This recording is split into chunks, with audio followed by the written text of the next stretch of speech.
is the original energy source from the Big Bang that we just haven't discovered yet. It was like to make a little coinage at the end of these. Absolutely. Donations, please.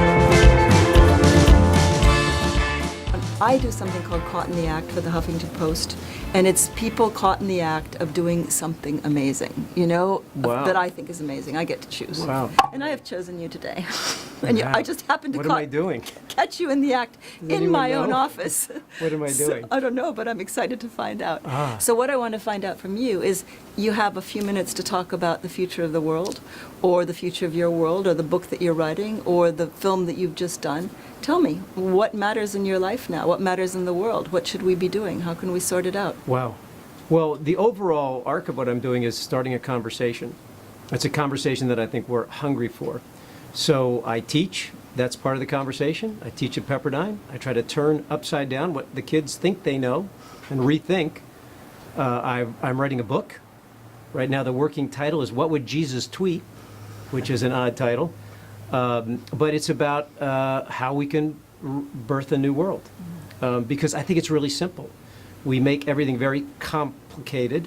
It's not about passing this law and getting that limitation there and upping this budget. It's about each of us becoming the change we want to see. So I'm doing a lot. And I've got films. I've got films. I got some comedies. You remember that? I did direct Ace Ventura, Take Care Now, Bye Bye Then. So I'm still trying to reach people through film, the media of film. And we have a talk show. Actually, I'm going to MTV next week, which again is part of the conversation. MTV is interested now in doing talk. So it's not just going to be MTV Cribs and Teen Mom and the Jersey Shore, but we're going to actually try to have a conversation with kids now about the new world that they can create. So why are you doing all this? You made a ton of money. You were famous. You could be lounging on a couch somewhere with 15 pretty girls. I mean, tell me, what's the deal? Outside of the 15 pretty girls, that sounded really boring. You never know. But outside of that, no, and I've lounged on the couch, and I've sat on the cushion of advantage, and I've seen myself fall asleep. And the more I engage in this conversation, the more I have shared whatever resources have come to me, shared them with the world, the wealthier I have felt. Wealth of the soul, a truer kind of richness.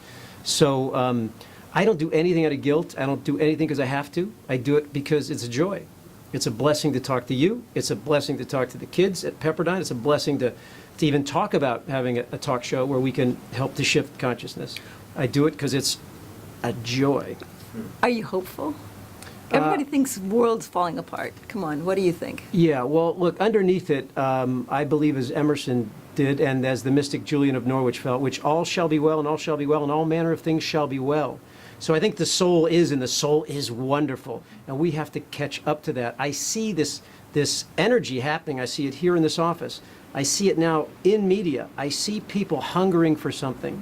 And because so many things are broken, opportunity and crisis being part of the same word in Chinese, there's this incredible opportunity, and I think people are seizing that opportunity. So I am insanely hopeful. You know, from my perspective, what you're doing is brilliant. You're inspiring people like crazy. You're informing them about your journey. Now, what I think is missing potentially is the empowerment part. Everybody's inspired like crazy, they're informed, but how do you empower them? How do you get them to be able to be these change makers? Well, for me, power comes from understanding what is. And we are told that we have no power. We are told that the power exists outside. How can you change culture? How can you change media, this big thing called media?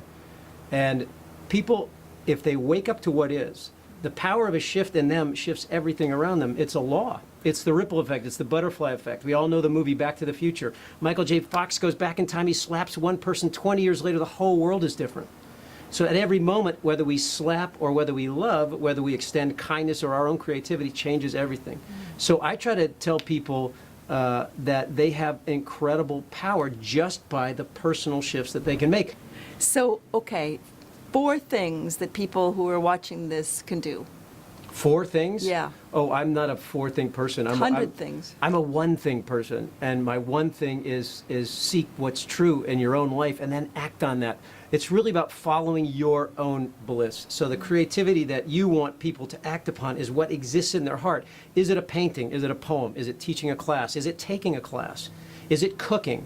Is it becoming a lawyer and fighting for human rights? People, if they get in touch with their own hearts, that would be my 1 thing. Get in touch with your own heart and have the courage, take the hero's journey, and follow that bliss. I'm Kathy Eldon for the Huffington Post, here with one of my favorite people on the planet, Tom Shadyac. Star, stage, whatever it is that you do, what you really do is teach us to be true to ourselves, follow our purpose and our truth, and I'm so grateful that you're here today. We're in the Creative Visions Foundation, Dan Eldon Center for Creative Activism, and we welcome everybody to look us up, creativevisions.org, and learn more about Tom Shadyac and how you can be true to yourself and follow your purpose. It's fantastic. Can I have a hug? Absolutely. This is amazing.